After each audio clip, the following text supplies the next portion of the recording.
Meeting call to order. Today is Wednesday, April 3rd. You guys are playing tricks on me. Mondays, Wednesdays, not Tuesdays. So April 3rd is now 5:02 PM. Town Council meeting jointly with the school committee at 1170 Main Street, West Warwick, Rhode Island.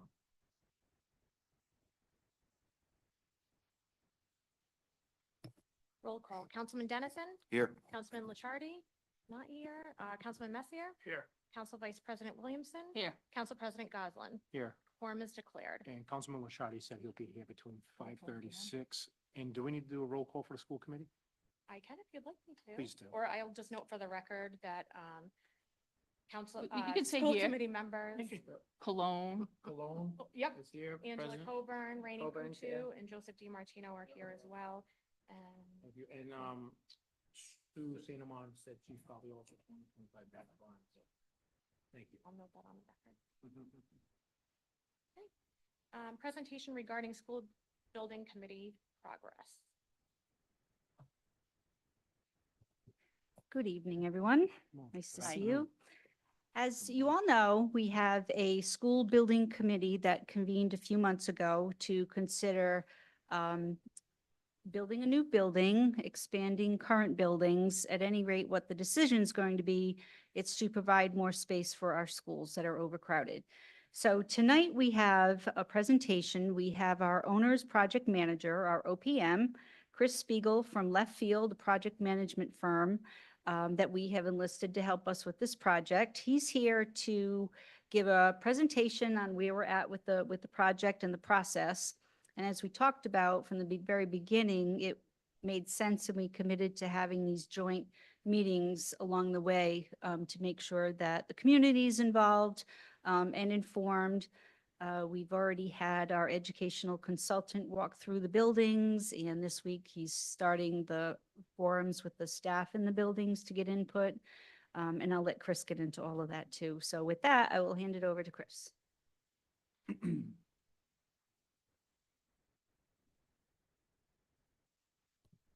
Good evening, members of the committee, members of the council. My name is Chris Spiegel, Managing Director of Left Field Project Management down here in Rhode Island. Before I get started, I'd like to tell you a little bit about myself. I have been working as an OPM in Rhode Island for the better part of the last decade. Prior to becoming an OPM, I worked in heavy civil transportation projects. More importantly, I'm a father with 2 children in Rhode Island's public schools, and I also serve as a member of the Special Education Advisory Committee for my town. I like to think that this process is supposed to be transparent, very involved, and I appreciate you guys for having me tonight. I did prepare a short presentation. The agenda, do you guys have a copy, or are we going to pull it up? Okay.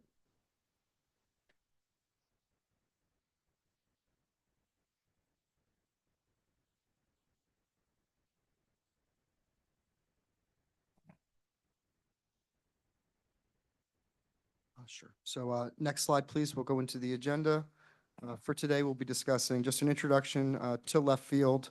We'll have a discussion of the RIDE process, an overview. We'll discuss the stage 1. We'll look at a milestone schedule, next steps, and open discussion. So next slide, please. So a little bit about Left Field. Left Field is an owner's project management company established in 2007. We are locally owned with 40 employees. We currently have about $2.3 billion in active projects in Massachusetts and Rhode Island. We have significant public school experience at all levels, and we have offices in Boston, Worcester, and Providence. We are a small shop. We are only 37 people. Some of the larger shops have almost hundreds of people. We take our work very seriously. We take our work very personally. Next slide, please. I'd like to discuss with you all the RIDE process. So for those of you that don't know, in order to do any schoolwork here in Rhode Island and to be reimbursed by the state of Rhode Island, you must complete what is called a necessity of construction application. There are 5 stages to a necessity of construction application. The first is a stage 1, where you identify the need. The second is a stage 2, where you develop solutions. Stage 3 is design of those solutions. Stage 4 is construction. And stage 5 is the operations and maintenance of your facilities. Left Field was brought on very early to help with a stage 1. Now, a stage 1, as I mentioned, is you identify the needs of the school. You are not looking for any sort of solutions to the issues that are affecting your school. You are simply going into the district and you are saying, what are the issues that they are dealing with? How do they want to teach in this district? How can we better support the educators in this district? We submitted our stage 1 application to the Rhode Island Department of Education in February of this year. I will get into a little bit more about what that stage 1 application entails, but we are currently beginning our stage 2 process. The first step of this stage 2 process is we are looking to bring on an architectural and engineering firm to help us develop solutions to the issues that were identified during the stage 1 process. As you can see on the following 2 slides, after we submit our stage 2 to the Department of Education, it then goes before the Commission on Elementary and Secondary Education. Following their support, we would enter into a memorandum of agreement with the Rhode Island Department of Education. And then depending on what the solutions are addressed, if they would need municipal bond approval, we would then be talking about a legislation going before the State House to enact enabling legislation for voter approval. If that's successful, or if the projects are smaller and we decide to do them without legislative approval, we'd be looking at moving into stage 3. Stage 3, again, is where you design the actual solutions to the issues. And then, of course, stage 4 is the construction process. Next slide, please. So what was included, sorry, next slide, please. So what was included in our stage 1? Again, we identified LEA needs across a variety of metrics with an emphasis on collaboration between the town and the LEA.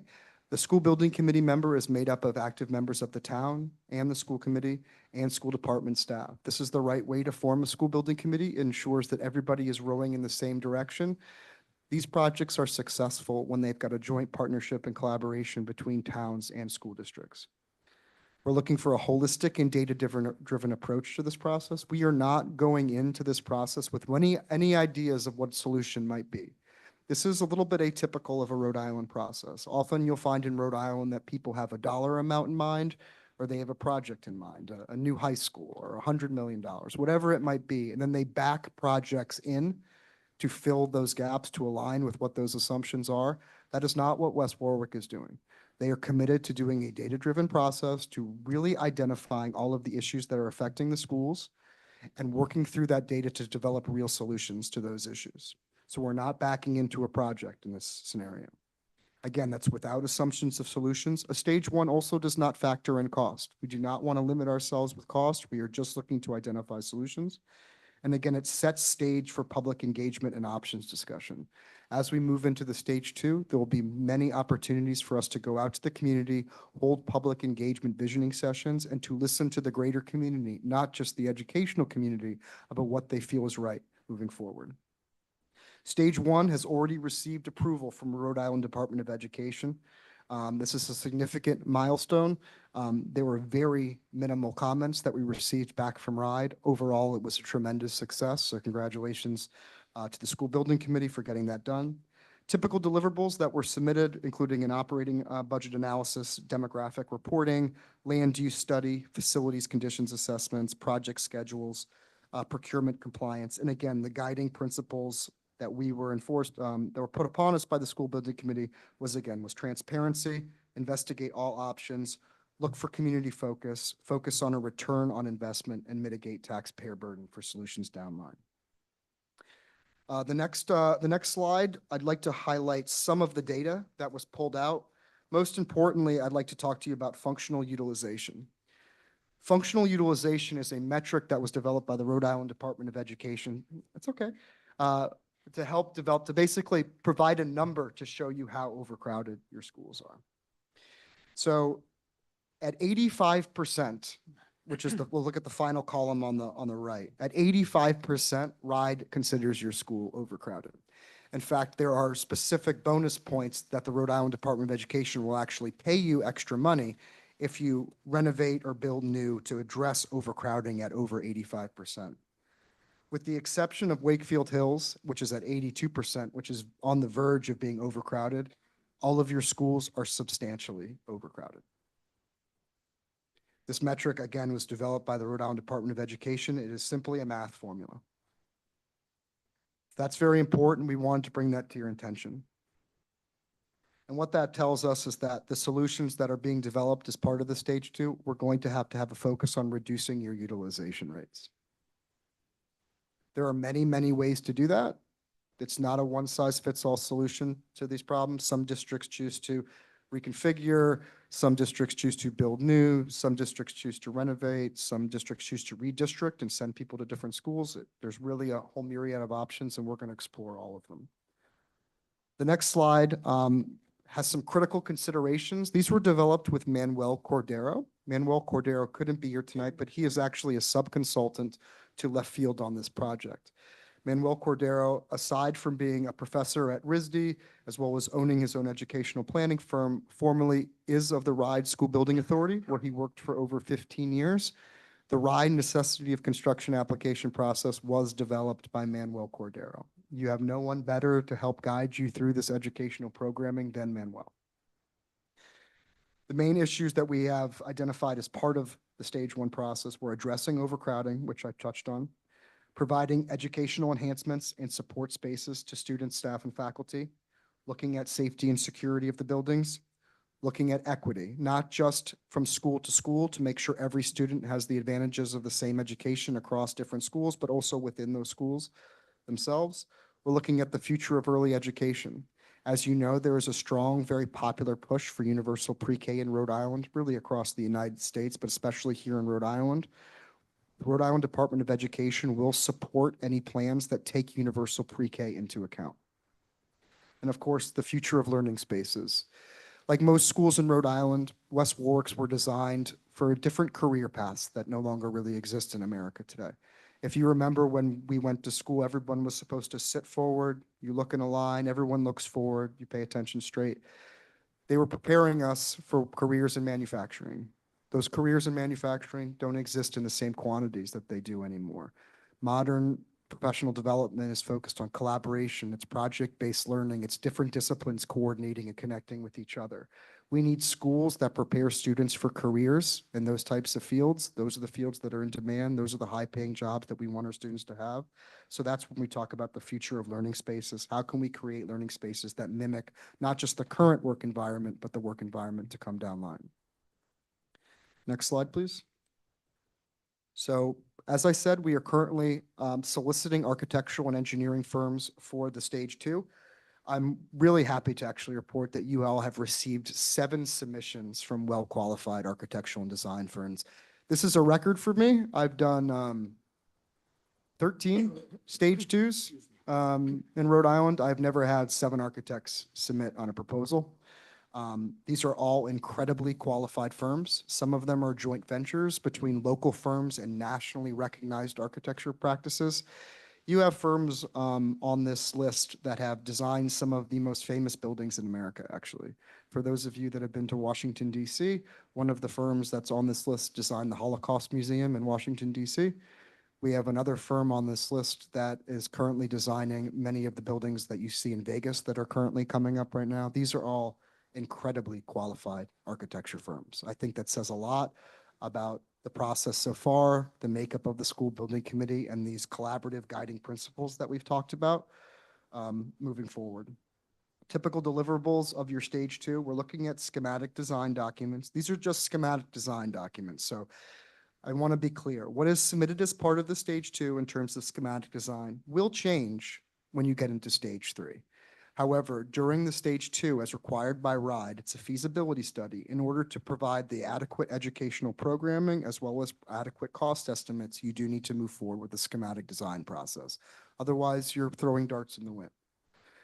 You're looking at a hazardous materials analysis, educational specifications, a Northeast Collaborative for high-performing schools. That's the NECHPS checklist.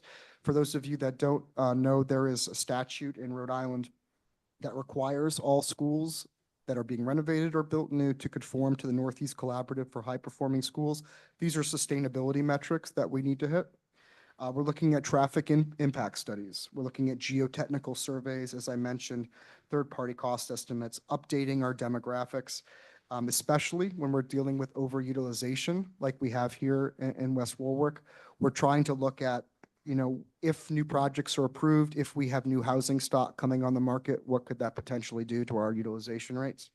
We're also looking at life cycle cost analysis. Sometimes a cheaper option to put into a school now will cost you more money down the long term, whereas maybe a more expensive upfront cost over the life of the building, it becomes cheaper, less operations, maintenance costs. We look at that. And of course, procurement compliance. Again, we're looking to align with town objectives for growth. We're looking to be fiscally responsible, and we're looking for public engagement to be a major part of this process. Before I go on to next steps, are there any questions about the topics that I've covered so far? No, the only one I would ask, Chris, is Maisie Quinn was on that list, and that's a different type of school, and I understand that.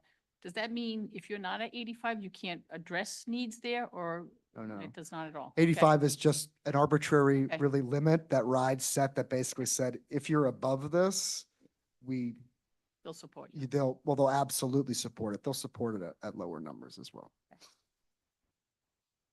Really, that 85% comes from bonus point reimbursement. That's a whole nother discussion. So in terms of next steps, I'd like to divide this up into, next slide, please, into short-term and long-term. So for the next 0 to 2 months, we'd be looking at finalizing the architect selection. I'll be reaching out to the school building committee this evening and asking them to help me select a short list for architects to interview. Those architect interviews are tentatively scheduled for the 19th. We're looking at negotiations, contract negotiations with the architect. We're looking at additional consultant procurements. These would be environmental engineers, other specific consultancies like that. We're looking at develop an overall program schedule. We're looking at developing an overall program budget. We're looking at further developing the educational programming. The superintendent touched on meetings that Manuel Cordero is going to be going into the schools and meeting with educators. And we're also talking about our first round of community visioning and public engagement. We realize that schools do not just serve the students that go to them, they serve a greater community. And if we are going to be putting money into our schools, how can they benefit the greater West Warwick community as a whole? And we're also looking at bringing on a website for any member of the public to find a easy resource where they can learn more information about what the school building committee is doing, where we are in our project. In terms of long-term goals, we'd be working with the architect to develop options for us to consider moving forward. We'd be looking at preliminary cost estimating. We'd be looking at what are the sustainability goals. We know that RIDE has specific sustainability goals. Does West Warwick have anything above and beyond? We're looking at operating budget analysis. We'd be looking at, if we were to build new, or if we were to renovate, or if we were to redistrict, whatever that solution might be, how would it affect your operating budget? Again, more rounds of community visioning. We'd be selecting a preferred option to move into full schematic design. And then again, additional rounds of community visioning. And if we did decide that this project was to be a major project and would recover public support in lieu of and would need a referendum, then we'd be talking about legislative support. And I can cross that bridge if we do get there. But that's a process itself. Chris, can I ask you one question, please? In the short term, it says that we're looking to, contract negotiations and stuff like that, and selecting a firm or an architecture firm, to help us. How do we select, or I'm sure you'll give us instruction, or the building committee, how is it that you select a firm without knowing necessarily what your needs are? Because sometimes if the project isn't as big as it is, and you go for the moon and you take a firm that's like very large doing the Holocaust Museum, is it enough to make them want to do that? You know what I mean? So how do you go about doing that? It's a great question. So we look at this holistically. We ask for, we grade them on 4 specific categories. First is the staff experience, right? What is their individual staff members' experience? What is their level of experience with all levels of projects? Then the second one that we look at is the capability and qualifications of the firm itself. So we want to make sure that whatever firm is selected has a well-balanced portfolio of work, because just as you said, we do not have a solution in mind at this point. We are not like some other school districts would say, we want a high school, so when we go out and we speak to architects, we want to look at architects with the most high school experience. I have done procurements where literally we said, show us your high school experience. We did not do that here. When we specifically put out the RFQ, and it is an RFQ, I should say that, it is not an RFP. Let me just go into the quick distinction difference for those members that might be watching that don't know. An RFQ is a request for qualifications. It is against Rhode Island law for us to solicit any pricing information for an architect selection on behalf of the municipality. The reason for that being is they don't want you to take into account price when you are considering someone who's going to be designing long-term solutions that are going to be paid by your tax dollars. So they don't want you essentially to take a low bid just for the sake of taking a low bid and save money up front when it could cost you a lot of money downline. So that's the first. In terms of what we asked from this, again, going back to the capability and capacity of the auditor, we're also looking at what work do they have under their belt right now? Are we going to get their A team, or are they so busy doing work in North Providence or South Kingstown or Warwick that we're not going to get the A team? This project is a priority for West Warwick. We want it to be a priority for the architect that's selected as well.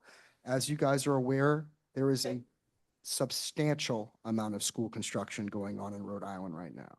That is something that we're taking into account when we look at every single architect to make sure that they've got the capacity to do the job that we're asking. Did those answer your question? Okay. Just while we're on that track, a few other things that we also look at their work plan. How do they propose to go out to the community and do the work?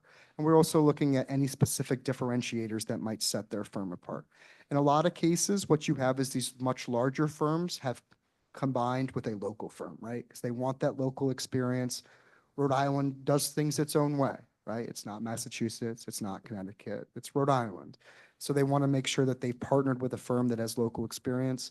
In almost every case, we have of the larger firms, they submitted with a local, smaller Rhode Island architect for that business. So I think in four cases, if they weren't specifically a Rhode Island firm, they partnered with local Rhode Island firms.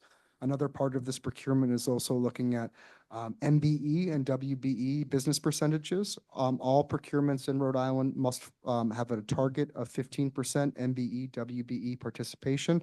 I'm happy to report that 2 of the firms actually submitted over 30%, which is great for procurement.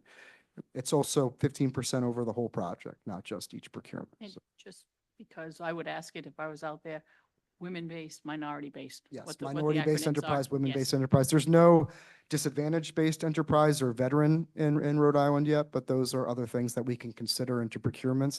Those are just MBE and WB are what's in by law. Different towns have different procurement statutes.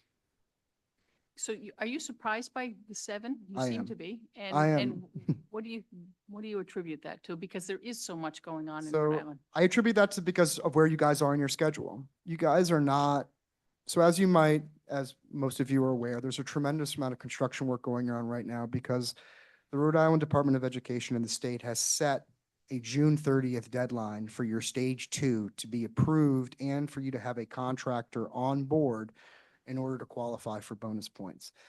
These bonus points make a great deal of difference in specific areas of Rhode Island, very affluent communities that might have very low base reimbursement rates.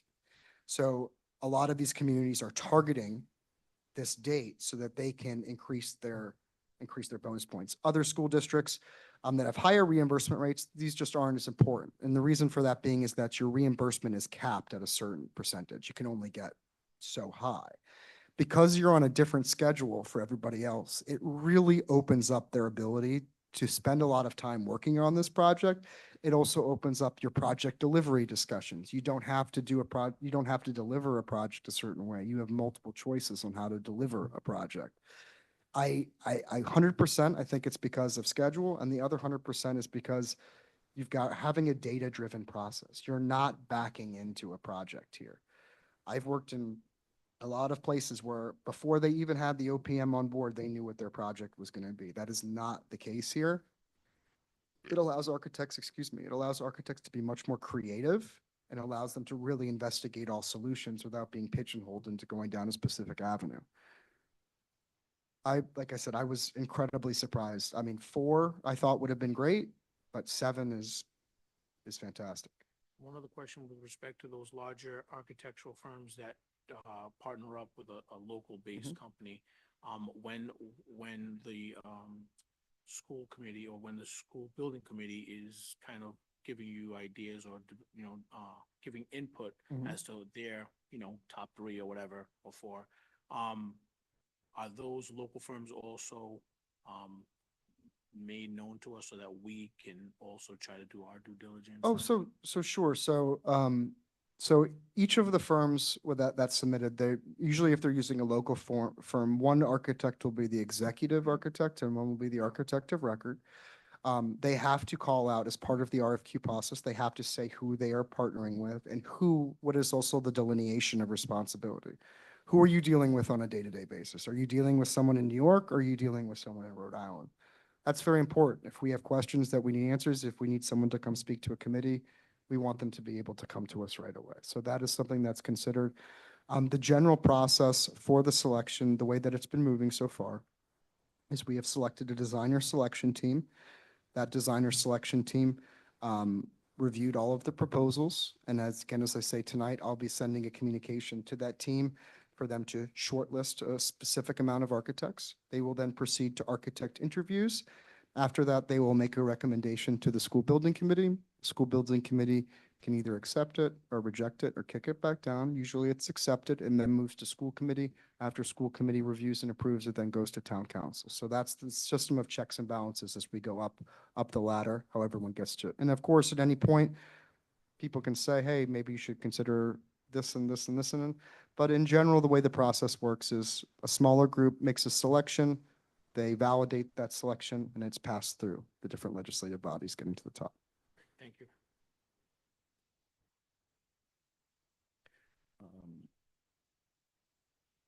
So having said that, our short-term and long-term, I'm happy to take any questions, or we can have an open discussion about some of the things that maybe you'd like us to consider as we move forward in this process. We are at the very beginning. There's a lot of work to do still, but I think we're off on a good head start. Any questions? How many times have you, gotten a preferred option schematic, and then it doesn't look anything like that when you're done? Well, actually more often than you think. So the reason for that being is that in Rhode Island, you have the ability to jettison your architect after the stage 2 and then bring on a different architect for the stage 3. That's not how the process works in Massachusetts. It's sometimes it can be seen as a step back. Or if you have multiple projects in your portfolio, and a great example is Pawtucket. I used to be an OPM in Pawtucket. They didn't want the same architect designing all their buildings because they didn't want all their buildings to look the same. So they extended the contract of their architect for their stage 2 for their first building, the Henry Winter School. And they went out and they selected a different firm, Louis Tirado with Jonathan Levy Associates for the Baldwin School.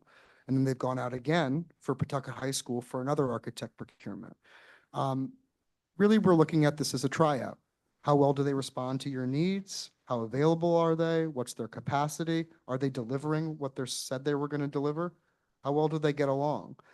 This is a 5-year process. If a major project does move forward from the time we submit the stage 2 and it gets approved by the Council on Elementary and Secondary Education to the time we're required to be complete is 5 years.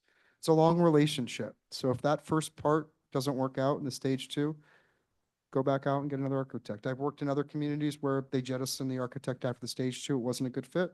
They brought somebody else on and it worked out fine. Any other questions? Anything from the public? I don't know if there's anybody online yet. Just one. I can stop sharing. Any questions? No. Thank you. Thank you all very much. I appreciate it. First of many, yes?